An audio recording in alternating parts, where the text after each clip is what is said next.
Thank you for joining us for this second meeting. This is a series, and the goal is to start from the beginning, which was smile simulation and records. That's what we covered on the last meeting.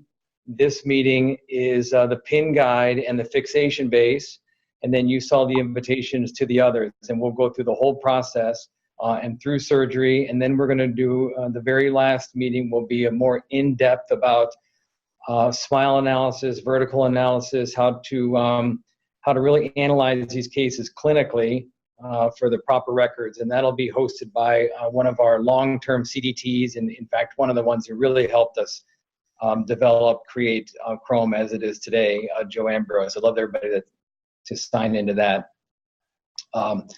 But thank you for hosting this, James. James has been a terrific partner.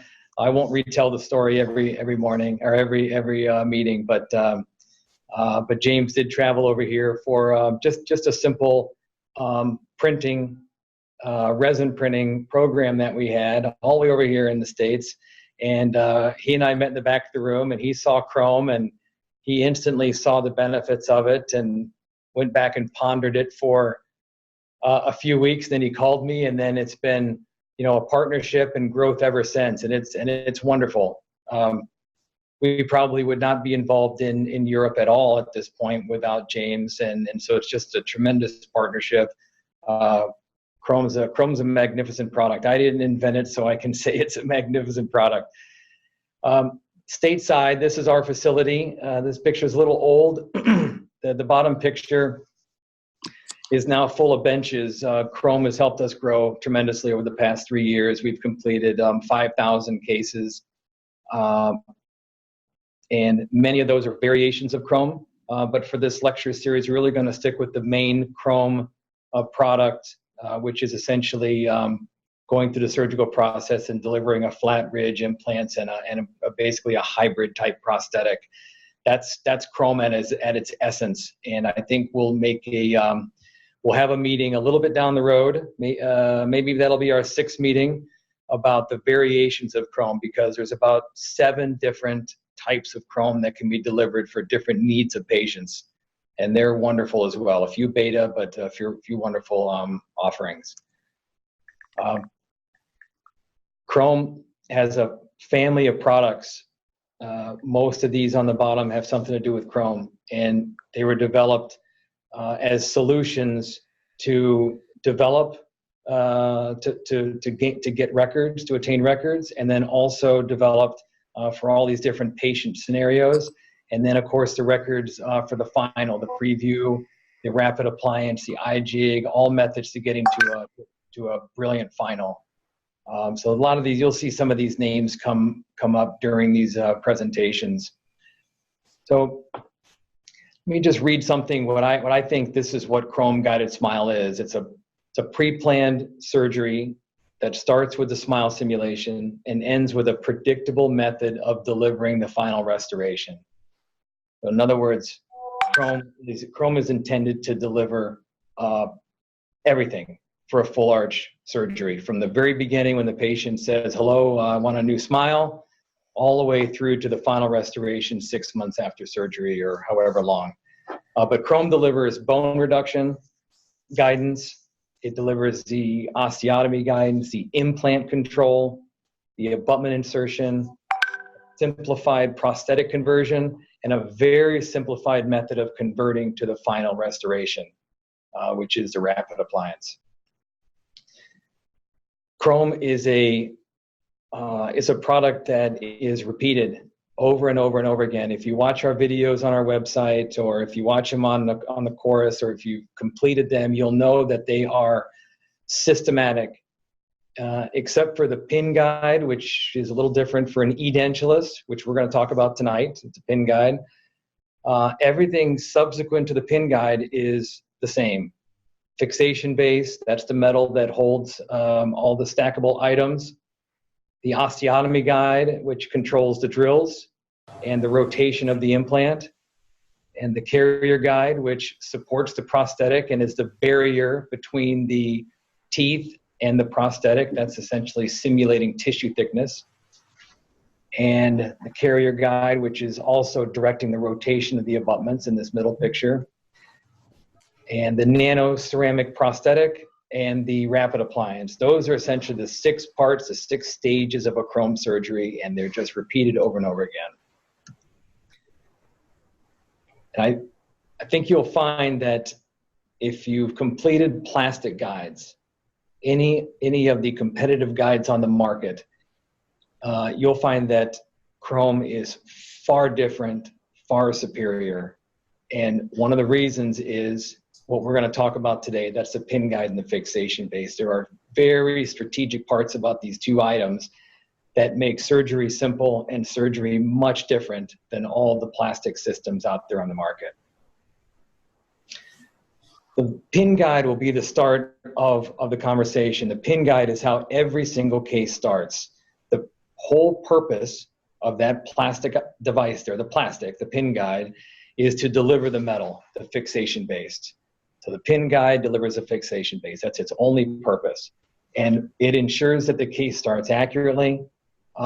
It allows the doctor to mark the tissue for reflection.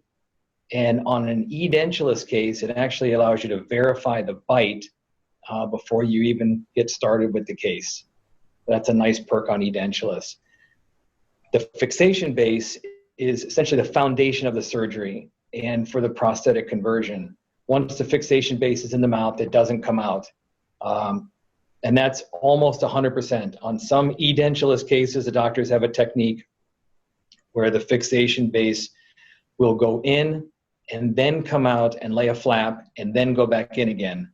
We're trying to move away from that procedure and try to leave it in the whole time so that it's stable, but remains in the mouth during the entire surgery. So during this program, we're going to talk about the different types of pin guides and how they work with the fixation base, because the pin guide for a dentate case obviously rests on the teeth. You'll find that with plastic guides, just about any plastic guide out there, unless there's some plastic kind of a copycat of chrome, they all start after tooth extraction and some bone adjustment. And it is not the same type of seating accuracy. I know for years, Simplant and other early companies, maybe even Nobel Guide and Nobel Biocare, they always claimed that a bone-supported guide was the most accurate. But as we evolve in this industry, we find that the surface of bone that is rendered from a CT scan is not that accurate. It's porous. Every CT scanner out there is a little bit different. It's a person, it's a human that's pushing a mouse, that's doing the bone segmentation. And so therefore, if you reflect the tissue and expect the bone to be perfectly matching the intaglio of a surgical guide, it's not going to happen. And you end up adjusting either bone or plastic to get them to seat. So you see, that's the difference. Chrome pin guides fit teeth, fully stable beginning every single time. And we'll find out that's important as far as the records that come in. But that's how you start these cases. And then edentulous, double edentulous, of course, those sit on tissue, but we have a mechanism for ensuring the bite is correct. So obviously the dentate pin guide fits on the model as it does in the mouth. We'll talk about records here in just a minute briefly. And the edentulous fits on the tissue just like the denture. And in fact, it's a digital duplicate of the denture. When you take your records for an edentulous chrome surgery, you're just putting markers on the patient's existing denture. And with either a hard reline or the existing denture, as long as it fits, then the pin guide will fit. So pin guide fits just like denture. That's really key. That's a key thing to know, to have a stable denture when taking records. So I have a little warning here, and that's the loop should fit passively into the chrome locks. Now we ensure that, and James, when he does the assembly, he ensures that the loop, that pin guide loop fits down into the chrome box. It'll be passive, but it's also very important that you seat and insert and remove the pin guide in a vertical path. you don't want to torque one side out before the other. You can pretty easily break these loops. They are plastic. We've worked with some harder materials, but frankly, the clear material that we use is a surgical resin. It's printed in a special printer. It's a special resin for contact, something that can be in the mouth for 100 hours. It's, you know, on the States, it's FDA cleared. And so it's important that we use that particular material. But again, it's very, very fragile, no. But if you take it out the wrong way, it can break. So just be careful of when you're manually inserting and taking them out of the mouth. And when you're assembling the pin guide to the fixation base, visually make sure that they're fully together. And you can see, if you can see my cursor, the line where these two meet, the top of the fixation base and the underside of the pin guide, visually see that those are together, and then push in the chrome locks. This is a little older picture, but these are normally blue now. But then you insert them. And what will happen is you can get something down inside of this chrome box, and it could be broken plastic. It could be something else that just dislodged and went down in, and then the pin guide does not fit down into the chrome lock, and then you're forcing it, and then it could break. So just be sure that they're clear of any debris or any of that loop is not broken off. So on this slide, you'll see on the left-hand side, one of the most important things about a pin guide is that it's fully seated. And you can see on this picture that the labial and the incisal of the pin guide is seated on this tooth. You can see a little gap on the lingual. That's okay, because the pin guide still has the same issue as we do with anything that goes in the mouth: undercut and draw, path of insertion, mal-occlusion, that type of thing. So the key is to really look for most of the pin guide touching most of the tooth, especially down on the incisal edge. You want it to be fully contacting down. That's why we cut the window out on this tooth. You can see the picture below, there's a little bit of a gap, not down. This was a photo I don't think the doctor realized, and he ended up adjusting some occlusion 2 hours later because the pin guide wasn't seated. Because if the pin guide isn't seated, then the fixation base is not seated. And then, as you can imagine, then everything is off a little bit or a lot. And in order for the pin guide to seat, we have to have very, very accurate models. And I'm sure everyone listening tonight takes perfect impressions, perfect models, and pours up alginates and inspects them all. But frequently, and more often than not, models are not perfect, and there's bubbles, there's voids, there's pulls, there's drags. There's also the issue of inadequate impressions where the doctor did not capture much of the vestibule. You can see here on this lower anterior, and perhaps even in this in the frenum up here in the anterior, this probably is enough. But often these cases come in as crown and bridge impressions with no tissue, and that's a retake, and that's a delay. Because as you, I think I put pictures in a little bit later. Let me just go back up. But the pin guide often has to seat down into the vestibule because below it is the fixation base. And the fixation base is, one of the purposes is bone reduction. The top of the fixation base is the level of bone reduction. So if it doesn't seat down far enough into the vestibule comfortably, then it can be an issue, and it's very discomforting for the patient. They'll have to be anesthetized, and sometimes you have to lay the flat back just to see if the pin guide fits. And that's trouble. That's a longer procedure and can be a less accurate procedure. So point is, on the records, be sure to capture vestibules of the arch that you're going to do surgery on. These are just some examples of the windows. There should be at least 3. I don't think we would let a case go out without at least 3 windows, 2 windows. You can always cut a window in yourself if you need to double check to see if something's seated. No harm there. So those were all dentate pin guide situations. On an edentulous, the pin guide, as mentioned before, is an exact duplicate of the patient's denture.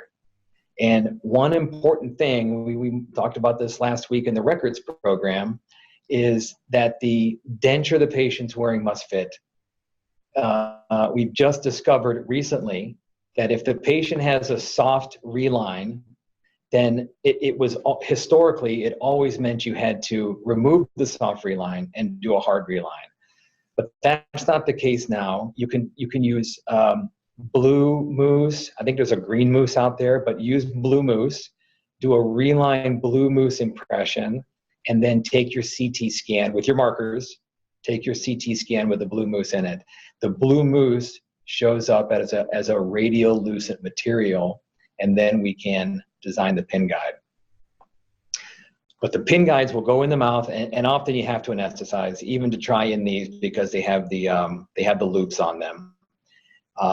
But you try in the denture, and you make sure that there's no rock. If it's a single arch case, make sure it fits to the opposing occlusion, and make sure there's no rock and it's fully seated. If it's not fully seated, you can make some adjustments to it. We'll talk about that in a minute. But what you see on screen here, this is both lower, right? This is just a lower case. But often we have double edentulous chrome surgeries. And on these cases, we make 2 pin guides that are to be inserted in the mouth at the same time. I have a video coming up that shows it in the mouth. But when the patient is numb, you take both pin guides and you seat them, and you make sure that they fit perfectly to the tissue and that the occlusion is right. And as you can imagine, if you have both pin guides in the mouth, they're seating the tissue and they're meeting an occlusion, then they are fitting just like the patient's denture. It means the teeth are in the right place, the bite, the vertical, the centric, everything is just right to start the case. So it's actually a almost kind of a comforting moment at that point, that you know that they fit, and that surgery will go well. This is a pin guide being seated. So this is a double arch case. Both pin guides are in the mouth at the same time, and the flap has not been laid yet. And this is the technique that we are espousing now.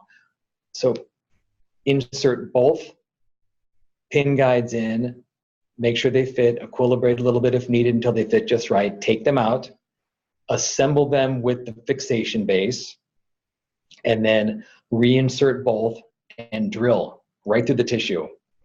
And you can drill the upper and lower at the same time. If you have a double edentulous, be sure to order extra pins. When we plan these cases, we send you a report, and the report will let you know if you need long or short pins. And then James will, you'll communicate with James, and James will sell you the proper length and number of pins for double edentulous, because this is important, because if you're doing both arches at the same time, you might be putting 8 pins in at the same time. So you need 8 pins. In a pinch, you could take the pins out of one arch and put them in the other, but then things can shift a little bit. So on this case, you literally hold the chin and the head together, keep the patient in occlusion, and drill all the sites, put all the pins in, and then the technique varies a little bit after that. But normally you would remove the pin guides, leave the metal in, lay your flap, and then adjust the bone down if you need to. A lot of edentulous cases, you don't have to adjust the bone down at all, but you would adjust the bone and then go with the osteotomy guide, put your implants in, etc. And then you could even restore one arch and then start working on the opposing arch, and leaving the opposing fixation base in the entire time. If you find that the opposing fixation base is a little cumbersome, which that can happen, you remove it. And then when you're ready to address the opposing arch, then you reinsert it. And in that case, it would be a matter of manually lining up the fixation base and the 3 or 4 pins. It can be a little tricky. Now, the holes are already there, but you have to line up the trajectory of it. So expect that to be a little bit of a challenge. That's if you do both. You could always, in a double edentulous, and my guess is you're not going to see too many double edentulous. I don't want to spend too much time on it, but you could do one arch at a time. And we need to know that, because if you restore one arch and then you go address the other arch, those teeth on the arch that you already did don't meet up with the pin guide on the opposing arch. It's not the same occlusion anymore. So we've come across that. We have a solution for it. That's what we just talked about. Or we make another pin guide to meet the new teeth on the opposing. I hope that's not too difficult to visualize. But we need to know that. Do you want to do both at the same time, or one and then the other? Going back to dentate, I just thought I'd put a couple little slides in here as kind of like troubleshooting or any kind of issues. If the pin guide, if you seat the pin guide and you find that it's up, then you would adjust it just like you would any a splint, a denture. Use some indicator, make some little adjustments. You know, the question then is, how much is too much? I mean, if the pin guide is up 3 or 4 millimeters, I guess I'm going to have to question the original records, because you'll find that if you seat the pin guide on your models that are in the pan, they fit. So that means the models that we're working with might be off. And so maybe we need to step back and say, wait a second, we need to take some new records. That's not a complete redo. We have a method of designing a new pin guide that associates, that registers with all the parts that we've already made. So if you already have the whole case, we just make you a new pin guide that fits on the new teeth.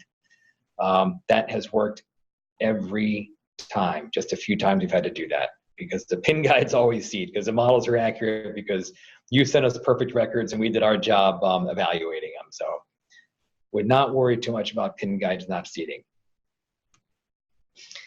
Another issue, and this one came up last week during the records presentation, and that is a patient who has mobile teeth. Every tooth is mobile. This is maybe a judgment call on your side, but if every tooth is hypermobile, then really the best thing to do is to extract all the teeth, put the patient in dentures, let them heal, come back later and do a dual scan, edentulous surgery or surgeries, 2 arches.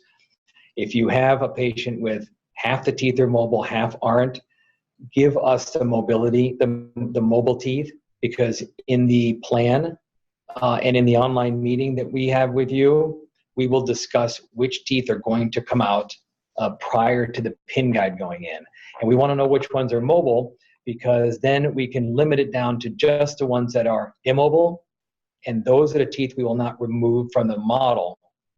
You see, so in this case, maybe all the anteriors come out. Maybe there's a draw issue. Maybe this lower bicuspid comes out. So it just may depend, but we definitely want to know if you have hypermobile teeth. Makes a big difference, makes a big deal. We had a doctor extract all the teeth before the pin guide went in the mouth because the doctor was used to plastic guides. And the implant rep called and said, I got a problem here. All the teeth are out and the pin guide hasn't gone in yet. And I said, put the teeth back in, put them all back in their sockets, seat the pin guide, and tell me what happens. And it worked perfectly. So there are options. That's a little bit of a drastic measure, but if he's not doing that, he's freehanding. So it worked out just fine. So just remember that the pin guide goes on the teeth. Very important. And we talked about this a little bit. So, when is adjusting a pin guide too much? Now, dentures, you'll pretty much know if a denture is fitting or not. But by the time it turns into a blue moose reline or a hard reline, and the patient didn't bite right, and the occlusion is a little bit off, and somehow all these records got to us, and it got to you for surgery, that can be an issue. Now, as long as that denture fit the tissue and the pin guide fit the tissue, then you would use the tissue to support the denture as opposed to the occlusion. And the other option, though, vice versa, if it doesn't fit the tissue at all, but the teeth fit, that's where you stop. And that's where we would want to start with new records for a new pin guide. That would be an issue. And in that case, you would do like a hard reline in the denture, try to keep the occlusion about the same, and then we do another dual scan and we would make you a new pin guide. Now, one thing that's important on an edentulous surgery is that when the pin guide goes in, if you are going to lay a flap before you drill, which is a common technique, and we actually teach that in some of our edentulous videos, is that you have to remember that when a patient gets anesthetized, that the tissue swells, and when the tissue swells, the denture fits differently. And I'm kind of going off slide here. I don't even mention that here in the slide, but that's very important because obviously if the denture is in the wrong place, everything else is going to be in the wrong place. So you would wait 20 minutes, 30 minutes until the swelling has gone down. You can seat the denture, you can seat the pin guide to force the swelling to go down until the denture fits just right, and then proceed with the surgery. So that's kind of a key. If you are going to lay a flap before you drill, and forgive me, I wish I had a slide on that, but you'd make an incision across. Go back up. You'd make an incision across the ridge. You would not want to flap lingual forward. You want to make an incision right across the middle of the ridge and flap forward. That way the pin guide still has the ridge to sit on, to rest. We can take questions on that later, or please watch these videos that are on Quoris' site about edentulous surgeries. And James will always have that conversation with you. Edentulous technique, very, very important. So that was mostly pin guide, a little fixation base. That was mostly pin guide. The fixation base, this is a marvelous piece of engineering, I think. It's made of chrome cobalt. We make it in SLM technology, so it's all designed in the computer by CAD. We have some CAD engineers here. Actually, there's 26 people at the laboratory that work on these chrome cases, and a whole team that you'll meet with online with James to plan these cases. But we have people behind the scenes who engineers, mouse pushers, and they design these things in third-party CAD software, and they send the files off to a machine, and it prints metal. So I believe SLM is becoming popular in Europe for partial frameworks, but it's essentially the same machine. We just print these. And then they come pretty rough, clean them up. We have a special, very expensive machine that cleans all the surface. And then we install the chrome locks, which is kind of nice if we're all on the same page with terminology. So the chrome lock is this entire contraption here. We used to call it a Swiss lock, but we've modified it so much we call it a chrome lock. We're on our 5th generation of this chrome, this little blue lock at the plunger. Very smooth, very easy to work with. The fixation base also has the sights for the drills, for the facial fixation. So that's a fixation pin sight and then a chrome lock sight. The two should assemble passively, as mentioned before. The facial sights for the pins for anchoring these in the mouth is a 2mm drill, and the 2mm drill always comes in our kit. It's critical that you use the fixation kit that James sends with the case, because it is designed to deliver an exact length of pin. The drill and the pin are coordinated; they go together, and that's important because our goal is to have the pin engage the cortical plate. And because if it doesn't, it can sometimes come loose in the maxilla when the bone is not very dense. So I'm kind of going off in this direction because, yes, it's a 2mm pin sight, but it's not generic. When you get a drill report from James, it's going to have long and short drills, which correspond with long and short pins, and it's a direct result of the plan that we did with you. The chrome locks, these are different color. Again, these are, I think, 3rd generation. I just like this picture, so I left it on here. But the blue chrome locks should engage very passively. If they have a little bit of resistance, then you can twist them, rotate them, and push them in and out real quick, and they'll loosen right up again. And we've had some that they get a little bit rigid, but really come a long way with these now. And then the pin guide and the fixation base should be flush up here on the right here. Should always be flush, and you can visually see that. And I have a little note on there about mineral oil. If for some reason the chrome locks get a little bit jammed, you can put mineral oil on them. Or again, you can rotate them a little bit. So this is the latest edition here. We'll talk a little bit more about we'll talk a lot more about the osteotomy guide that's connected to this. So I don't want to go into any details about that. There are variations of osteotomy guides based on implants. Now, the fixation base, this is floating guide technology. So we send an image. The image on your left has been evolving. We've been adding different images as we use different softwares for giving you the cross section of how the fixation base fits. So when you get your GSI report, it might look a little bit different from time to time, but the idea is that it shows you the relationship between the fixation base and the bone, so that when this is seated and when the bone is reduced, or even before reduced, as you can see on the right-hand side, but especially after it's reduced, you can see the gap between the fixation base and the bone. This is important because if in the maxilla, if you have really soft bone and you put some pressure on one side over another, you could rotate the fixation base a little bit. And that's happened. Not very often, but it can happen. So you visually want to see and confirm that it's in the right place. Also, see, I put mobile teeth allow the pin guide to move. So, sometimes we've seen this where the patient has a lot of mobile teeth. We didn't know about it. And the pin guide moved the teeth. The pin guide forced the teeth into a different place. Now the fixation base is in a different place.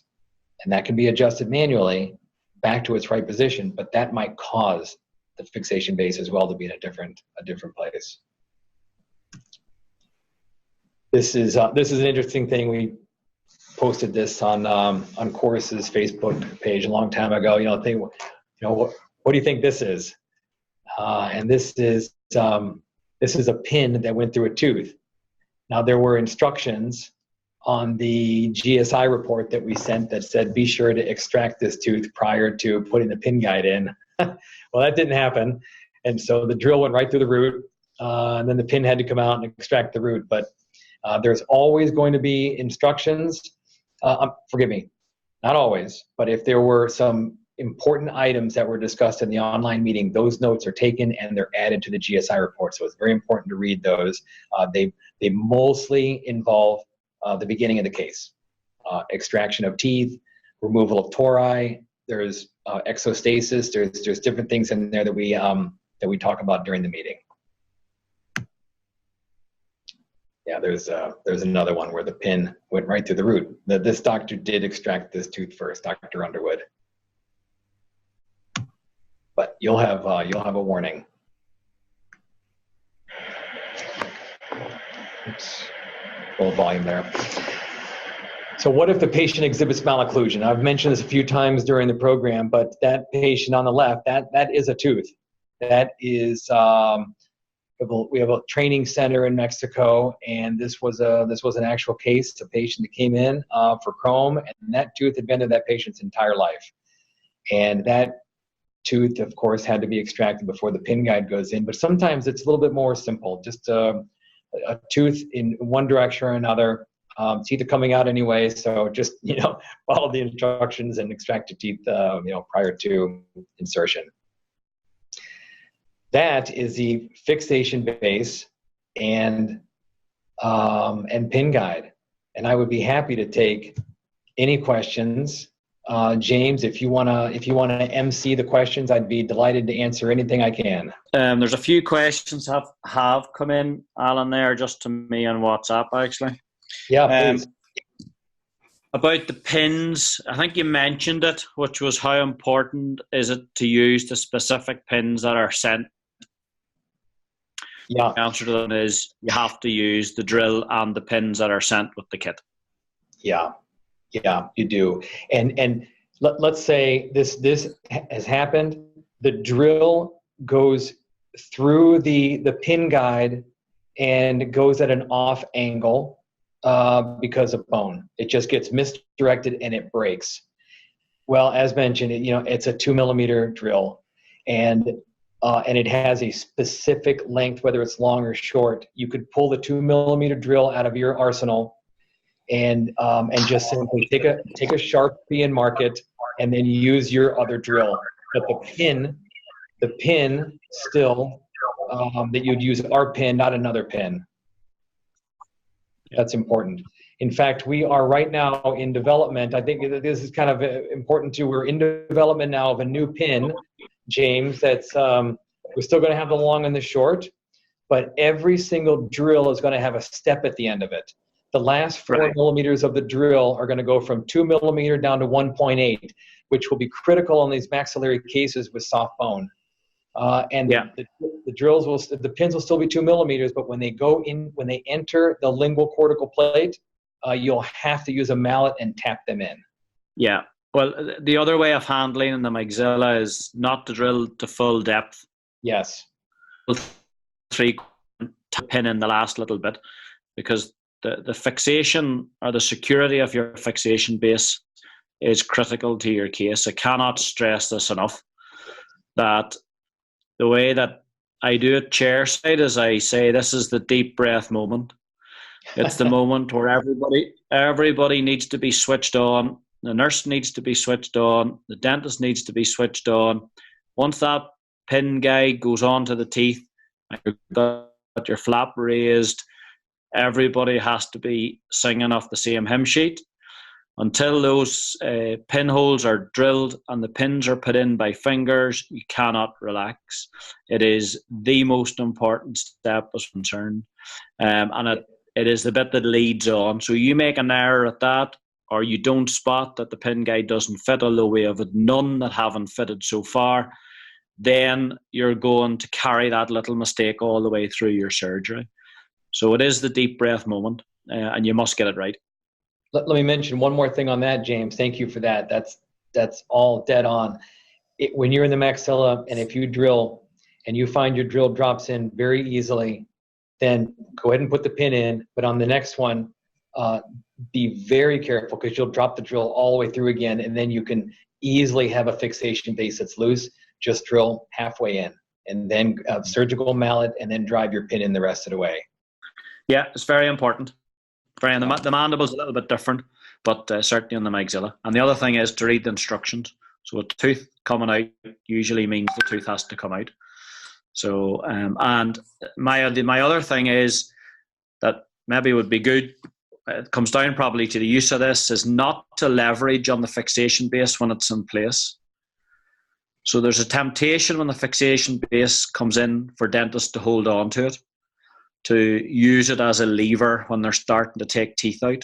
Please do not do that. Just be respectful of it, and not to use it for anything other than its intended use. Yep. Good. Absolutely. The other one is that there are difficulty with these cases. So you've talked quite a bit there earlier on about edentulous cases.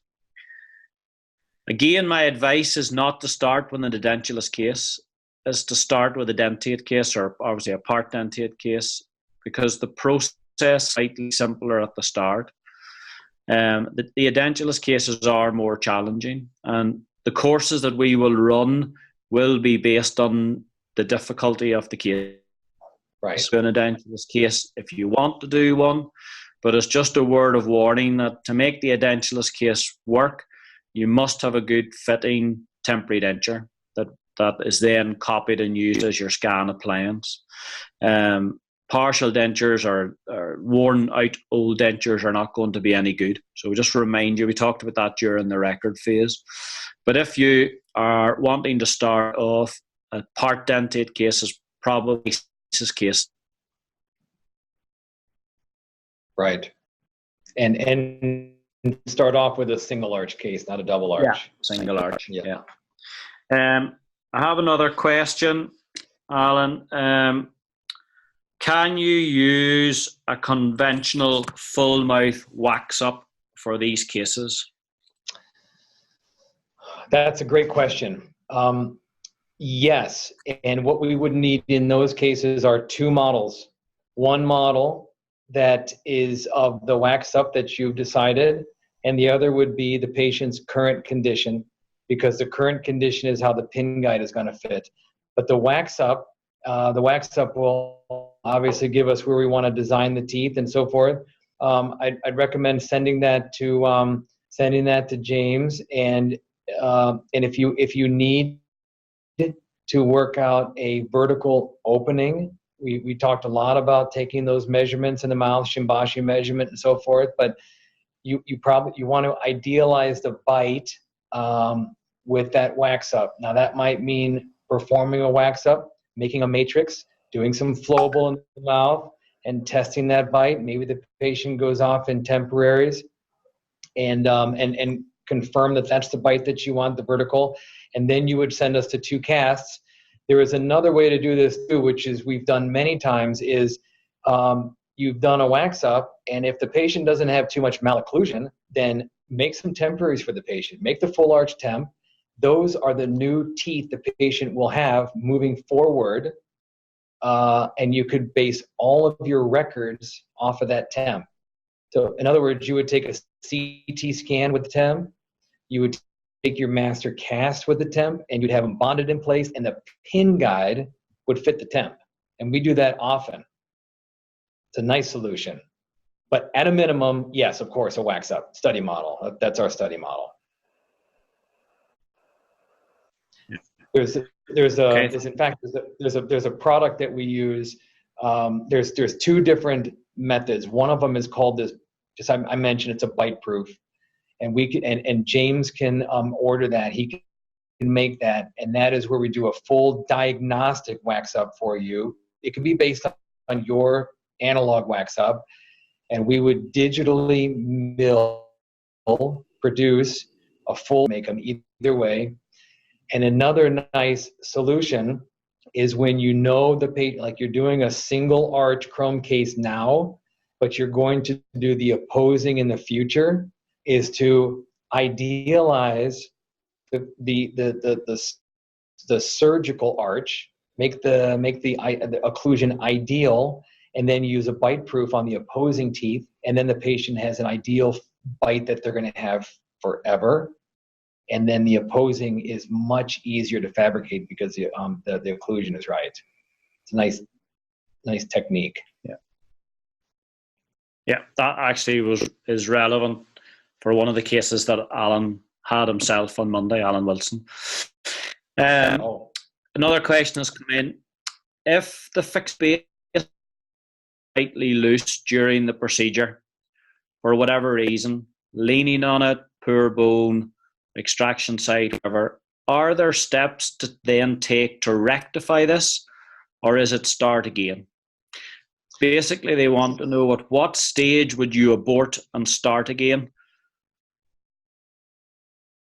Yeah, well, of course, there's no starting again that day because those sites are already, they're set, the pins are in, but for some reason, the bone's really thin, and now you maybe have some oblong holes, or the fixation base is moved.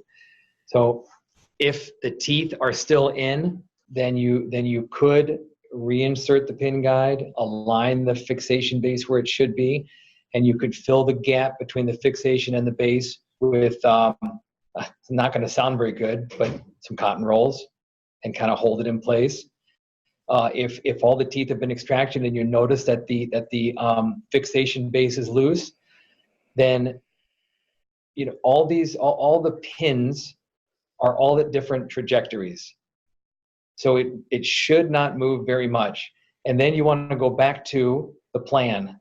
And if the plan calls for, if the plan has a wide ridge and you have enough bone, then being a little bit off, I hate talking in the being a little bit off or a little bit on, but you don't want to just abort. And so you would place the implants, try to visualize that fixation base is pretty close to where it should be. You can still plug it with some cotton rolls to hold it away from the bone in the right position and keep moving forward. If you have a very narrow ridge, then placing the implants in the very narrow place, that may go back to your training and doing a little bit more of a freehand in those positions. And with the osteotomy guide in place, you know an idea of where that implant should emerge, and you know the trajectory for the most part. And so that's going to fall back on some skill to put those implants in. But it doesn't have to be the end. It doesn't have to be the end of surgery for that day.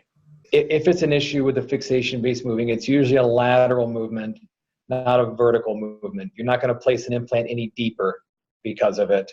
I mean, unless you really leveraged it, with an osteotome and moved it vertically, but that's probably not going to happen. It's going to be a little bit of rotational oblong left to right.